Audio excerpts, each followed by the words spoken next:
Thank you, Madam President, Mr. Secretary General, Excellencies, ladies and gentlemen. At this 80th session of the United Nations General Assembly, I'd like to speak about Africa's role in the future of this organization. However, it's impossible to do that without first considering the collective role that Africa played in its founding, which was small and relatively insignificant. Of the 51 member states involved in the founding of the United Nations in 1945, only 4 were African: Egypt, Ethiopia, Liberia, and South Africa.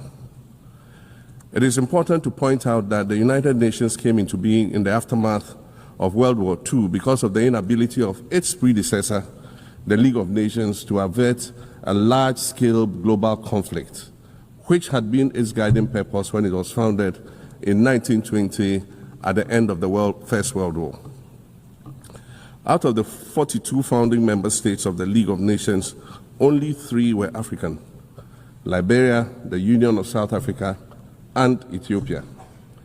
Egypt was to join later in 1937.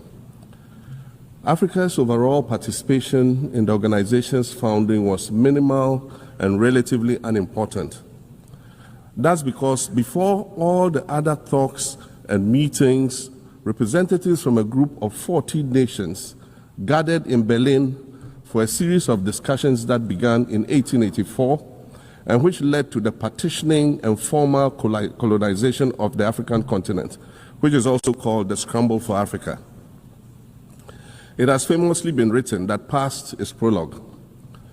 Well, in the past, the majority of the 54 nations that now comprise Africa were never offered a seat at the table where plans for a new world order were being drawn. But, Madam President, as fate would have it, the tables are turning, and Africa's role in the authorship of whatever is yet to come for this world is going to be huge, and it will be consequential. According to this organization's own projections, by the year 2050, more than 25% of the world's population is expected to come from the African continent. Additionally, by 2050, 1/3 of all young people aged between 15 to 24 will be residing on the African continent. So you see, the future of this world is African. Allow me to say this once again a little louder for those of you in the back. The future is African.